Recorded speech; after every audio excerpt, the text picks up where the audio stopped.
جب اللہ مدد کرنے پہ آتا ہے تو کچھ خاص اشارے اور نشانیاں ظاہر کرتا ہے۔ جب تم مدد مانگتے ہو تب تم تک ان ذریعوں سے مدد پہنچائی جاتی ہے جن کا تم تصور بھی نہیں کر سکتے،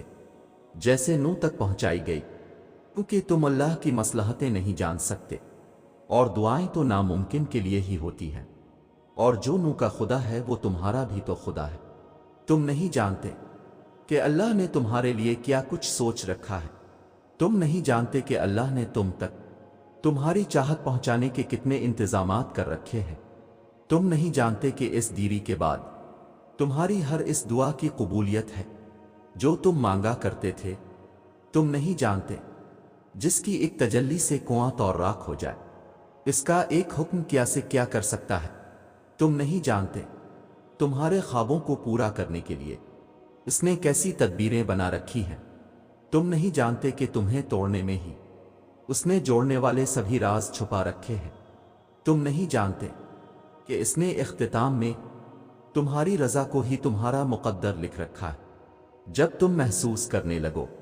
کہ آخری حد تک آزمائے جا رہے ہو تو سمجھ جاؤ کہ تمہارے معاملے کا فیصلہ اور اللہ کی جانب سے مدد کا وقت یقیناً بہت قریب آ رہا ہے، بس تم اللہ کی جانب سے آنے والے حکم کے انتظار میں صبر کیے رہو۔ اللہ کسی بھی حال میں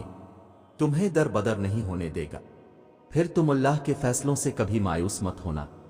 اور توکل رکھنا کہ اللہ کی رحمت تمہارے دل میں پیدا ہونے والے ہر خوف سے بڑی ہے۔ آس کا ایک کن تمہارے ناممکن معاملات کو ممکن بننے کے لیے کافی ہے، وہ ان کہانیوں کو بھی مکمل کر سکتا ہے جو تمہارے بس میں نہیں، تمہیں بس یقین رکھنا ہے کہ جو تمہارا ہے اس تک تمہیں پہنچنا نہیں پڑے گا، بلکہ وہ خود راستہ ڈھونڈ کر تم تک پہنچا دیا جائے گا۔ یہ دکھ تو بس تمہیں اللہ سے آشنا کرانے کے لیے آتے ہیں، اور اداسی تمہارا امتحان ہوتی ہے کہ کب تک انتظار کرتے ہو، پھر تمہیں وہ سب واپس دے دیا جاتا ہے جس کے بارے میں تم اللہ سے بات کیا کرتے تھے، جس کے لیے تم راتوں کو الفاٹے کر التجا کیا کرتے تھے، تو پھر کیوں پریشان ہو؟ تمہارا رب تو اتنا رحیم ہے، تم اس کی ایک صدا پہ لبیک کہہ دو تو وہ تمہاری تمام صداؤں پہ کن فرما دیتا ہے، تم اس سے بھلے لاکھ دفعہ ہی کیوں نہ منہ موڑ لو، مگر پلٹ کر جب بھی اس کو پکارو گے تو وہ تمہیں ہمیشہ اپنے پاس ملے گا۔ اس کی محبت تو ایسی ہے کہ وہ روٹھ کر بھی روٹھا ہوا نہیں لگتا، تو پھر ایسی محبت سے مایوسی کیسی؟